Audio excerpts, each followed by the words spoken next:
देखिए, एक बात बताइए, ये बताइए आपको गलत क्यों लगता है? पहले आप बताइए मुझे गलत क्यों लगता है? नहीं, हमें गलत नहीं लगता सुप्रीम कोर्ट का फैसला। तो अगर हमें ठीक लगता है और आपको गलत लगता है तो फिर जब भी तो डिबेट होगी ना। अगर आपको भी ठीक लगता है तो फिर डिबेट बनती नहीं है।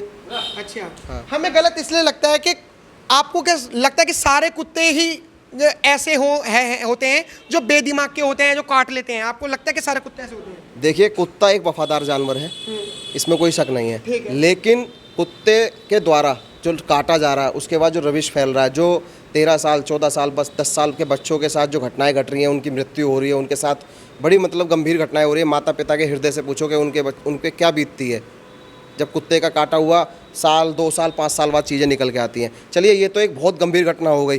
दूसरी घटना ये कि हर चौक चौराहे पे कुत्ते आवाराओं की तरह घूम रहे हैं, आने जाने वाले बच्चों के साथ, बड़ों के साथ, बूढ़ों के साथ। आज की डेट में सुबह मॉर्निंग वॉक पे बड़े बूढ़े नहीं जा सकते, महिलाएं नहीं जा सकती, इतनी स्थिति गंभीर है कुत्तों को लेकर।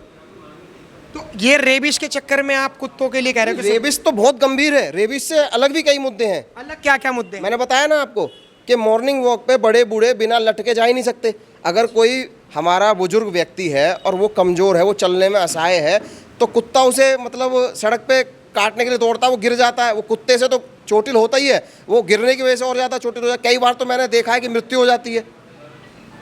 स्कूटी बाइक पे लोग जा रहे हैं, कुत्ते उनके पीछे लग जाते हैं। वो जानवर है, उसकी अपनी एक रुचि हो सकती है, लेकिन हम इंसान हैं तो हमारा भी कर्तव्य बनता है कि जानवरों में और इंसान में एक ऐसी दूरी बनाई जाए जिससे जो है समाज में एक अच्छा संदेश जाए। आपको क्या लगता है सुप्रीम कोर्ट ने जो फैसला लिया, कैसा फैसला लिया? नहीं, सुप्रीम कोर्ट ने बहुत अच्छा फैसला लिया है और इन सारे कुत्तों को हटाना चाहिए। आपको क्या लगता है सर? बहुत अच्छा फैसला लिया। हमारी गली में इतने 4-5 कुत्ते हैं, हमारे घर के जो रहने वाले हैं वहाँ पे उन्हें भी काटते हैं। तो इसे सेंटर में चले जाएंगे, उन्हें खाना भी मिलेगा, पीना भी मिलेगा, सब कुछ मिलेगा उन्हें। आपका पहले क्वेश्चन का मैं पहले आंसर देता हूँ कि आपने कहा कि रेबिस से मर जाते हैं या रेबिस हो जाता है। आपको क्या लगता है कि अगर सरकार अपना सही तरीके से काम करे, अभी दिल्ली और दिल्ली एनसीआर में सुप्रीम कोर्ट का फैसला है, लेकिन मैं आपको थोड़ी अपडेट देता हूँ। उत्तर प्रदेश के लखनऊ में 32 करोड़ रुपए अलॉट हुआ आवारा कुत्तों के लिए कि जो 32 करोड़ रुपए हैं, इनसे रेबिस के इंजेक्शन आएंगे और कुत्तों को लगाए जाएंगे। 2 लाख से ज़्यादा लखनऊ में रेबिस कुत्तों को लगा और रेबिस की बीमारी को ख़त्म करा। तो क्या लगता है कि अगर रेबिस ही बीमारी है और रेबिस काटने से रेबिस हो जाता है, तो क्या सरकार को पैसा नहीं फूकना चाहिए इंजेक्शन में, इन सब चीज़ों में? भैया, पहली बात तो जब आप कह रहे हो सरकार ने बजट पास करा, तो आप सरकारी अस्पताल में देखो, आदमियों के लिए इंजेक्शन लगाने के लिए इंजेक्शन नहीं है, तो कुत्तों के लगाने के लिए इंजेक्शन कहाँ से लाएंगे ये? पैसों से? हाँ जी, आप जाओ सरकारी अस्पताल में, अगर आपको कुत्ता काट ले तो आपको इंजेक्शन नहीं, आप पहले पर्ची कटाओ, फिर दूसरे दिन 1-2 दिन भगते रहो, फिर जाके कहीं जाके एक इंजेक्शन लगेगा। दूसरा, जो आजकल प्रोटेस्ट कर रहे हैं, सबसे ज़्यादा जो प्रोटेस्ट कर रहे हैं, अच्छा एक बात बताइए, सुप्रीम कोर्ट ने कहा कि कुत्ते उनका एक अलग घर शेल्टर बना देंगे, उसमें रहेंगे। जो घरों में लोग पाल रखे हैं वो शेल्टर नहीं है क्या? अच्छा, मुझे बताइए आप। सबसे ज़्यादा जो घटनाएं हो रही हैं जिन्होंने पाल रखे हैं, सबसे ज़्यादा घटनाएं वहीं हो रही हैं। आप देख लीजिए किसी भी सोसाइटी में जाके। आप करते क्या? मैं एडवोकेट हूँ। बहुत बढ़िया। अभी आरटीआई लगाई गई, सुन लीजिए मेरा सवाल सुन लीजिए। अभी आरटीआई लगाई गई एमसीडी को और पूछा गया कि आखिर में ऐसे कितने शेल्टर हैं आपके पास जो कुत्तों को रखा जाए। एमसीडी की आरटीआई में जवाब आया कि हमारे पास कुत्तों को रखने की महज 2,500 से 3,000 कुत्तों को रखने की जगह है। जब दिल्ली में आरटीआई लगाई गई कि आखिर में दिल्ली में कुत्ते कितने हैं, तो 8 से 10 लाख कुत्ते पाए गए। तो जो एमसीडी के पास 2,500 से 3,000 शेल्टर ही हैं, वो 10 लाख कुत्तों को कहाँ रखेगी? भैया, आपकी बात बिल्कुल जायज़ है, लेकिन एक बात तो बताओ, जो चीज़ें घटनाएं हो रही हैं, इसका जिम्मेदार कौन है? मुझे बताइए। घटनाएं हो रही है तो कुत्तों को मार दो। नहीं, अगर मारने के लिए नहीं बोला। हाँ। सुप्रीम कोर्ट ने मारने के लिए नहीं बोल रहा। मीडिया यही तो काम करती है। हाँ। कहेगी कुछ और बताएगी कुछ और। मुझे एक चीज़ बताइए, सुप्रीम कोर्ट ने मारने के लिए नहीं बोला। मैं आपसे ये सीधा सीधा पूछना चाहता हूँ कि जब मान के चलिए हम एक मंदिर में खड़े हुए हैं और इस मंदिर में 100 लोगों की कैपेसिटी है, अगर यहाँ पर इस मंदिर में 1000 लोग आएंगे तो आपको क्या लगता है वो आ सकते हैं? क्या भगदड़ के माध्यम से स्टैम्पेड नहीं हो सकता? ये जो निर्णय सुप्रीम कोर्ट ने लिया है, अभी इसमें ज़्यादा उत्तेजित होने की आवश्यकता नहीं है। जो लोग सड़क पर प्रदर्शन कर रहे हैं, इन्हें इन चीज़ों को समझना चाहिए। और अभी इस पर स्टे भी लगा हुआ है, 14 तारीख तक स्टे लगा हुआ है। 14 तारीख से? ठीक है, अभी स्टे है। अभी चीज़ों को अभी ये नहीं है कि नहीं कल से ही कुत्ते पकड़े जाएंगे। जिस हिसाब से माहौल बनाया जा रहा है, सड़कों पर प्रदर्शन कर रहे हैं, गाड़ियाँ रोक रहे हैं, आवाजाही अवरोध हो रही हैं, तो इस बहुत गंभीर मुद्दा है, इस पे समझना चाहिए लोगों को। और हाँ, ठीक सर है। आप क्या कुछ कहना चाह रहे हैं? मैं ये कहना चाहता हूँ, सबसे पहले तो मैं आपको बता दूं कि हम एक सामाजिक संगठन से हैं, बहुत बढ़िया, हिंदू युवा वाहिनी। हिंदू युवा वाहिनी। मुझे एक चीज बताइए, हिंदू युवा वाहिनी जो है, आप पहले मेरी सुन लीजिए। राजनीतिक ना हमारा कोई मतलब है, ना राजनीतिक हमारी विचारधारा है। हम लोग सामाजिक लोग हैं, समाज के बीच में रहते हैं, समाज के मुद्दों को उठाने का काम करते हैं। और हम कहीं भी जाते हैं, ये जो आजकल कुत्ते वाला जो ट्रेंड चल रहा है, मैं इसी के लिए आ रहा हूँ, हम कहीं भी जाते हैं कुत्ते वाली बात हमें हर जगह सुनने को मिलती है। तो हमें पता है कि सुप्रीम कोर्ट का ये निर्णय कितना उचित है। जो लोग कुत्तों के लिए, मेरे मुंह से कुछ अपशब्द ना निकल जाए, बोल दीजिए, हम तो काट जो देंगे लोग- अगर गाली जो लोग- गाली बस दीजिएगा मत। जो लोग कुत्तों के लिए अपना उल्टा मतलब क्या कहूँ मैं, मतलब कर रहे हैं, जो हरामीपन दे रहे हैं, ठीक है, इन नालायकों से जाके ये पूछा जाए कि ये जो सड़कों पे कुत्ते घूम रहे हैं, अपने घरों में रख लो ना भाई। घरों की छत तो इतनी बड़ी होंगी ना कि वहाँ अगर एक व्यक्ति 4 कुत्तों की जिम्मेदारी ले ले, तो मुझे लगता है ये जितने रो रहे हैं ना कुत्तों के लिए, ये ड्रामा कर रहे हैं, मुझे लगा ये सारे शोल्डर सरकार का ही पैसा बचेगा और तुम्हारा भी फ़ायदा होगा, तुम्हें भी सेवा करने का मौका मिलेगा। तुमने सड़कों पे आवारा क्यों छोड़ रखे हैं? आम जनता को कटवाने के लिए, नोचवाने के लिए, छोटे छोटे बच्चों को क्या कहते हैं उनकी ज़िंदगी बर्बाद करने के लिए।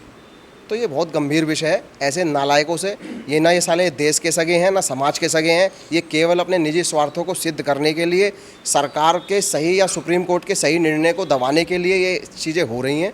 इसलिए मैं आपके माध्यम से कहना चाहता हूँ कि भारत का नागरिक बहुत जागा हुआ है, उसे पता है कि क्या चीज़ भारत सही के है। नागरिक है, आप हिंदू युवा वाहिनी चला रहे हैं। हिंदू जो सनातन हिंदू धर्म युवा वाहिनी जो हम नहीं नहीं चला रहे। नहीं जो सनातन धर्म से मैं समझ गया, हम एक आप छोटे से सिपाही हैं। कस्बे के एक जी, परम पूज्य महाराज जी का ये संगठन है, 2002 में इसकी नींव रखी गई थी। किसी कारण से हमारा संगठन 2022 से भंग है। ठीक है, आपके हम एक संगठन पे आऊंगा कार्यकर्ता के रूप में मेरे काम सवाल का जवाब, मेरा सवाल ये है कि सर आप सनातन धर्म से बिलोंग करते हैं। सनातन धर्म में ये लिखा गया है कि पहली रोटी गाय को और आखिरी रोटी कुत्ते को। मेरा सीधा सीधा सवाल आपसे ये है कि जिस तरीके से आपके दिलों में गाय एक माता है, तो फिर कुत्ते के लिए कोई दर्जा क्यों नहीं जो भैरव बाबा का रूप है? आपने मुझे बोलने का मौका दिया, इसके लिए धन्यवाद। मैं उन नालायकों से फिर यही कहना चाहूँगा कि जो कुत्तों के लिए ड्रामा कर रहे हैं, क्या उन्हें गौ माता सड़क पर नज़र नहीं आती? जो गौ माता, जो हमारे राष्ट्र की माता है, जो पूरे तीनों लोकों ब्रह्मांडों में जिसे माता माना है, देवी देवताओं ने जिसे माता माना है, हमारे वेद पुराण ग्रंथों में उसे माँ का दर्जा दिया गया है, क्या उन नालायकों को अपनी गौ माता सड़कों पर नज़र नहीं आती? हम तो दिन रात गौ माता की सेवा के लिए लगे रहते हैं। कोई गौ माता चोटिल है तो उसकी सेवा में लगे हुए हैं, कोई गौ माता बीमार है तो उसकी सेवा में लगे हुए हैं। आपकी हमारी गौ माता शेल्टर में रहते हैं, जिसे गौशाला कहते हैं। आपको लगता है कि सरकारी गौशाला इतनी अच्छी है? मैं आपको बता देता हूं कि हम दिल्ली एनसीआर की ही एक जगह पे मौजूद हैं, जो गाजियाबाद क्षेत्र लगता है। इस गाजियाबाद में एक नंदी पार्क है, उस नंदी पार्क की सरकारी वो गौशाला है, और उसकी हालत ऐसी है कि अगर 3 गायें मर जाएं तो 5 गड्ढे खोद दिए जाते हैं। जब हम पूछते हैं कि आखिर में तुमने 5 गड्ढे क्यों खोदे, तो उन्होंने कहा कि यहाँ की व्यवस्था कुछ इस तरीके से है।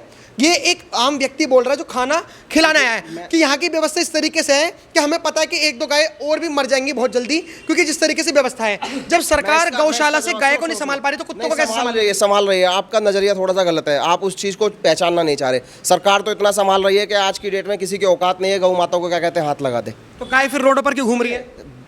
पूर्व की सरकारों में ना गाय शोल्टरों में देखने को मिलती थी, ना गाय सड़कों पे देखने को मिलती। कहाँ मिलती थी? कसाई खानों में। ठीक है, अब कसाईयों की औकात नहीं है कि गौ माता को छू भी जाए, और कोई ऐसा कृत्य करता भी है तो योगी सरकार है, उसे सीधे गोली लगती है।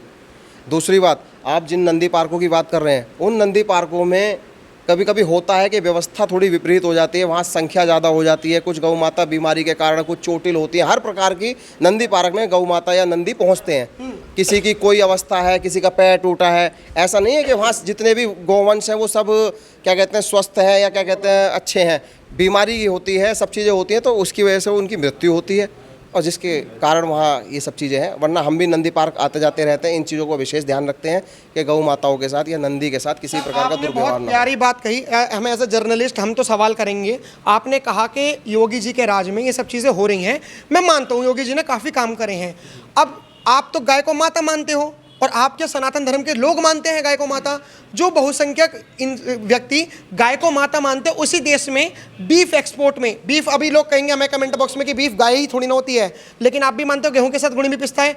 अगर बीफ एक्सपोर्ट में दूसरे नंबर पर है तो क्या उसमें गाय नहीं कट रही होंगी?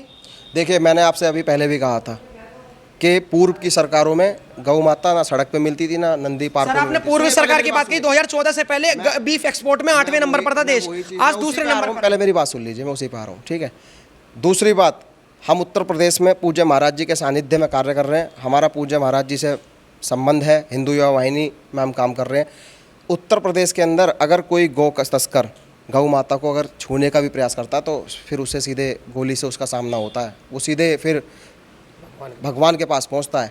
मैं पूरे भारत की गारंटी नहीं लेता, मैं इतना बड़ा भी नहीं हूं, मैं एक छोटा सा कार्य करता हूं, छोटा सा सिपाही हूं, लेकिन मैं अपने उत्तर प्रदेश की पूरी गारंटी लेता हूं। अगर कोई गौ तस्कर गौ माता को छूने का काम करेगा तो उसे फिर ऊपर का रास्ता खुला हुआ है। सर आपके पास इंटरनेट भी होगा।